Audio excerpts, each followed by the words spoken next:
Good evening, friends, and welcome to the Dreary Midnight Podcast. My name is Lisa, my pronouns are she, they, and this is once again a special episode of Dreary Midnight. This is a True Tales from Real People type of episode. Thank you to Celeste for being willing and able to participate in the show today. If you would like to be a part of the show, or another show like this, record a voice note and email it to drearymidnightpodcast@gmail.com, or there's a tiny link at the very bottom of every episode that says record a voice message, and click on that and you would be able to send in something of your own that I will be able to use in a future episode, should you so choose to do that. But thank you for joining, and if you would like to support the show, patreon.com/drearymidnight. Email the show, drearymidnightpodcast@gmail.com, and follow the show on Instagram at drearymidnightpod. So with all that said, enough of me rambling, let's get into it.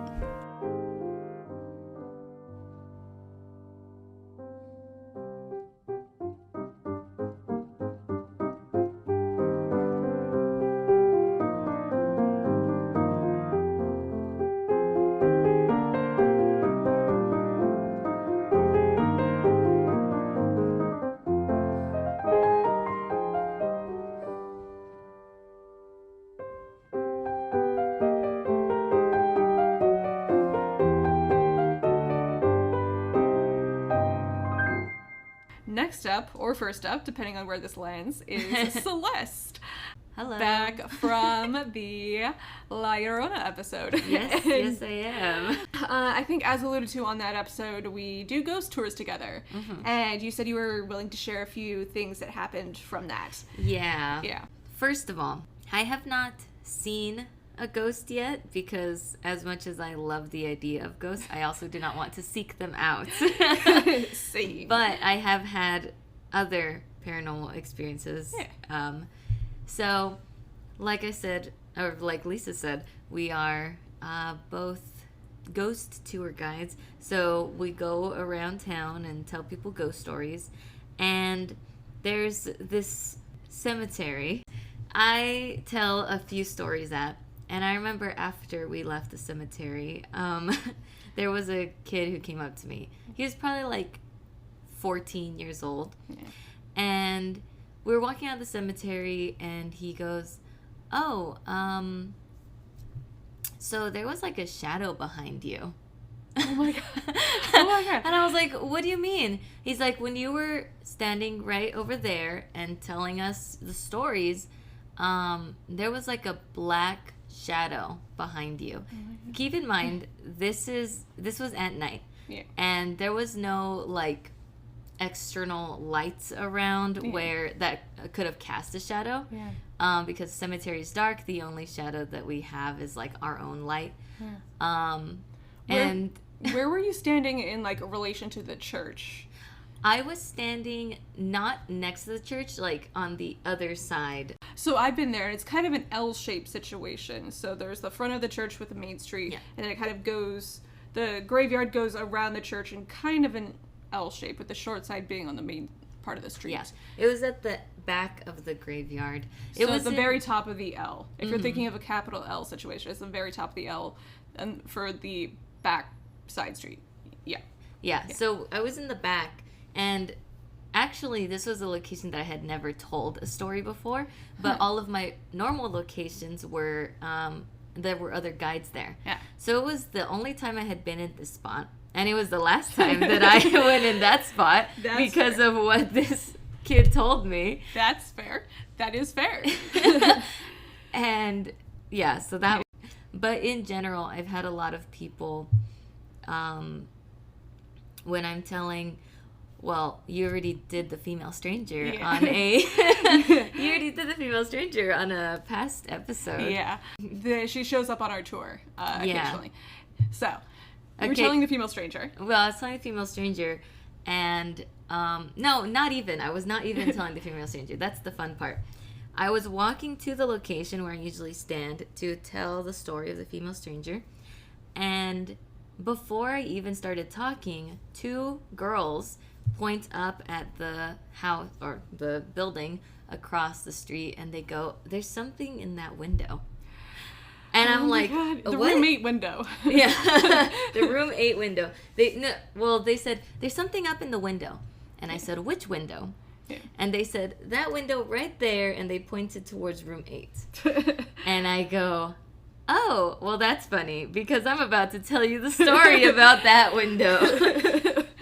Well, search back to our catalog, to the Dreary Midnight catalog, to find out more about that. It is a very interesting and intriguing story. I love that story. Love it so much. But the reason that I loved that in particular is that I have a lot of people tell me, or I have a lot of people point out while I'm telling the story, or maybe after the story, because it kind of is already in their head, so they're like searching for it. Yeah. But I had not told any story. I hadn't even like pointed to the building yet, and they had already seen something. Oh my goodness. So that just kind of solidified, like, okay, they definitely saw something, because there's no reason for them to have been searching. And clearly they don't listen to Dreary Midnight, so To be fair, I think this was before that episode was published. That's true. So that is true. There we go. They have a pass. But what was it they were seeing? Was it like a light? Was it?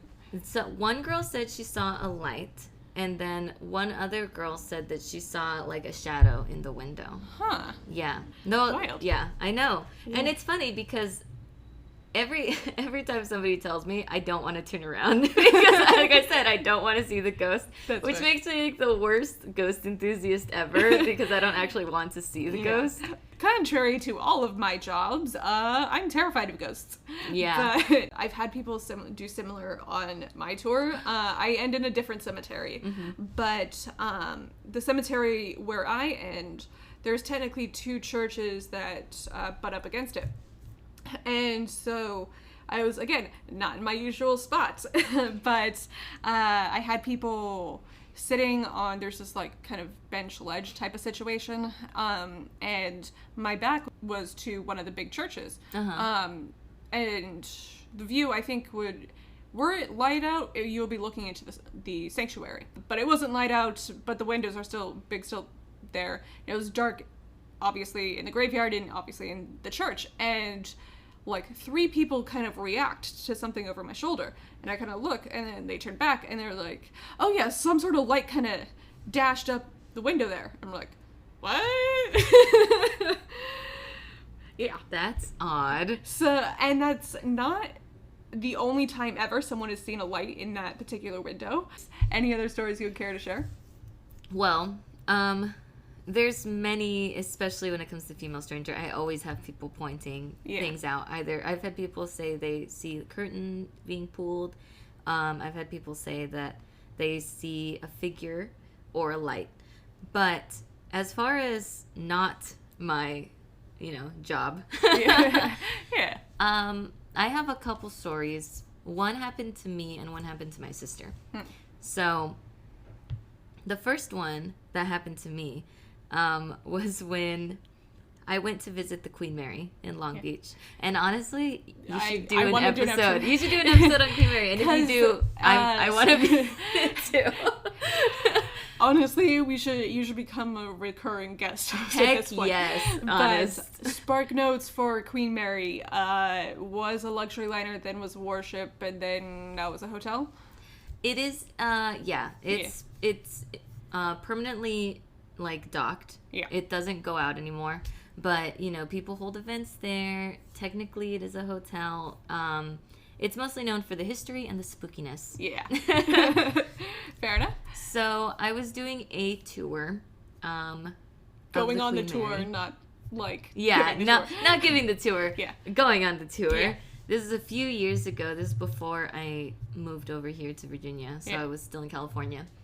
And, so it was a few years ago, my then boyfriend, now husband, but my then boyfriend and I went on a ghost tour. Mm-hmm. And because it's a ghost tour, I kind of expect, I was hoping that I would see something, but, as many ghost tours are, you don't generally actually see anything. Yeah. But we were just getting kind of the general history, all the people who died around the ship. Yeah. And I didn't really feel or see anything, except for one part of the ship. The front of the ship, I think that's called the bow. The bow. The bow, yeah. The bow, like in the inside.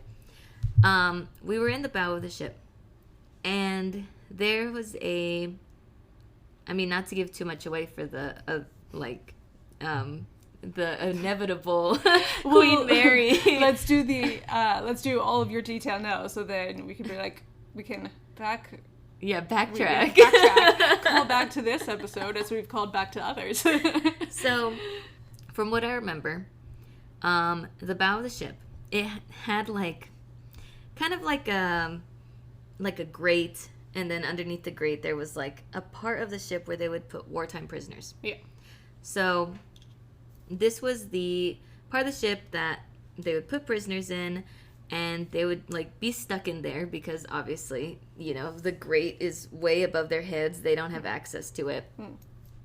And at some point, this is really unfortunate for them, the ship collided with another ship, and it started flooding. Oh no. Yeah. Into the temporary POW holding area. Yes. Yeah. And because they couldn't get out, they drowned. Oh no. A significant amount. I don't know if all of them, because and we have to obviously do more detailed research, but I can't remember if some of them got taken into the ocean or if they all drowned in there, because obviously as a warship it probably sustained a lot. That's fair. Yeah. If it's not them, it's somebody else probably. Yeah. But either way, a lot of people died in that part of the ship. Yeah. And like I said, we were doing this tour, and I didn't really, see or feel anything. But as soon as we went into the bow of the ship, I started feeling nauseous. Keep in mind, this is a docked ship. It's not like it's rocking back and forth or anything. There's no reason for me to feel sick. Yeah. And I didn't feel sick in any other part of the ship. Yeah. So I was in the bow of the ship. I was kind of pushed into the corner, and people were looking down into the grated area. And my boyfriend asked, oh, do you want to come down and look? And I was like, no, I just want to stay here because I really felt like I was going to throw up. It wasn't claustrophobia because we had been in other tight corners before. And I was just kind of like against the ship, just wanting to leave. And as soon as we got out of that part of the ship, the nausea went away completely. Oh my God. Yeah. Oh my God. There was no remnants of, like how when you get car sick and then you still kind of feel car sick even after the car's moving. Yeah. After the car stopped moving. But for this, it was like, as soon as I stepped out of that section of the ship, I was fine. Yeah. See, that's weird because, you would think, as you say, if it's car sick or seasick, it's it's going to be the entire time and you have to be on land and lie down for a while. Wow. Yeah. That's wild. So that was my personal ghost experience. And, I think we give a lot of spotlight to people who see ghosts, but you can feel them too. It's often a multi-sensory experience. And I want to do a dreams episode at some point as well, because that's that is my dream, to have a dreams episode. Pun intended.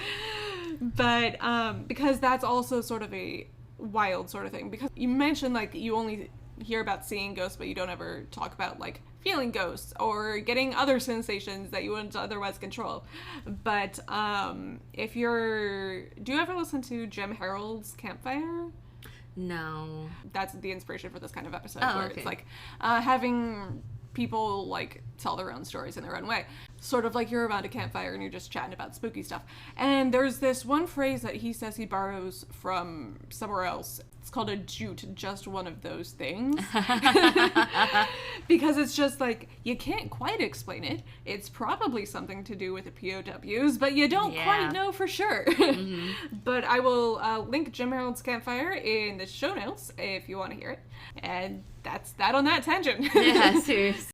And then I have one more that happened to my sister. Okay. This was when I guess a little bit of backstory is that my father loves to travel. Specifically, he loved to travel around California and like the western United States. So one of the places that we went to was Alcatraz. Okay.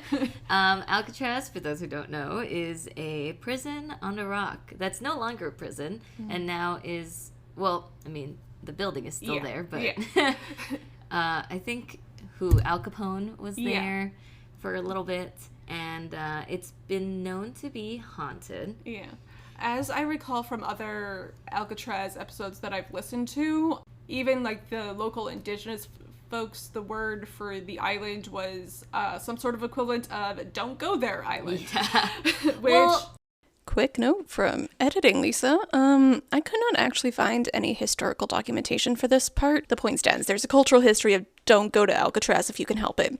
From what I could see, Alcatraz, the island, was used for people who broke tribal law in some capacity. But I could not find what the word for the actual island was. That's all. Back to the episode. To be fair, it is an island right next to San Francisco where the water is freezing and choppy, and you don't want to be stuck there because chances are if you try to go into that water and swim it without, Any assistance or heating device. You might die. Yeah. So it's not a great place. Yeah. So you'll go to Alcatraz for the tour. Yes. And it's a self-guided tour, so we're kind of doing our own thing. It's not a ghost tour, it's just a history tour. And we're in the solitary confinement cells. Okay. Or at least in that hallway where they have the solitary confinement cells. And people are taking pictures, and my sister asks for a picture. And so she goes into one of the cells, and she has one of her friends take a picture for her. And she's just kind of like in the cell, kind of has her hands up like on the walls. They take the picture, and this is gonna age it, but it was like a really old, like flip phone-esque type of thing. And so her friend takes a picture, and then they're off, and we kind of do our own thing, and that's that. Yeah.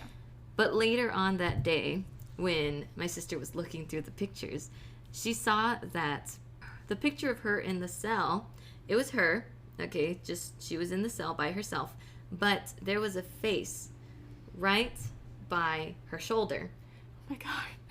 It was just the face, there was no body, and it looked like a man's face with a very solemn expression. There was nobody in the cell with her. She's an introvert, so she wouldn't have gone in there anyway if somebody was in the cell with her. Yeah. Like, there were no strangers around. Like, she is clear. You can see her, like, she's a person. Yeah. This was I don't know how to describe it other than, like, his face was very white and gray. Yeah. Almost sort of like misty, almost. Yeah. Yeah. Misty. But it was definitely a face. You could see the eyes, the nose, the mouth. Damn. And it was, like, right by her shoulder. Oh, and no other photos that were taken around there had anything in them. It was just that photo. Did you only have your cell phones from the mid-aughts there, or did you have, like, other cameras too? I didn't have any other cameras. I don't know if she had brought any, but she didn't see anything in any other photos. It was just that one. Yeah. But I feel like that almost lends more credence, because now with, like, iPhones and such, you can, like, shop things on your phone and add little doohickeys where it's just like, that is way too much effort, and you're not going to see it, and you're not going to be able to see the shopped potential right away if you do it from your cell phone image. Exactly. Not just that, but, like, my sister's not the kind of person to do that, because she believes in ghosts, but she's not, like, super into them like I am. Yeah. And even then, like, I get more excited about this story than she does. That's great. I'm like, my sister has ghost evidence. And she's just like, oh yeah, that old thing. Oh, that. You know, from that one time we went to the prison on Don't Go There Island. Exactly. So as far as, like, ghost stories that are, like, I was there. Yeah. That's basically all the stories I have. Where can people find you on the internet? Is there anything you want to promote? You can check out my Instagram. It's at Celestial Teas, and from there it links to pretty much anything else. All right, well, I will add that in the show notes, and check out Celeste's webtoon as well. What's that called? The It Couple. Right. It has nothing to do with ghosts. It's not haunted at all, but it is very good. I read over it earlier this week. But yeah, check that out, and wait for the inevitable cliffhanger.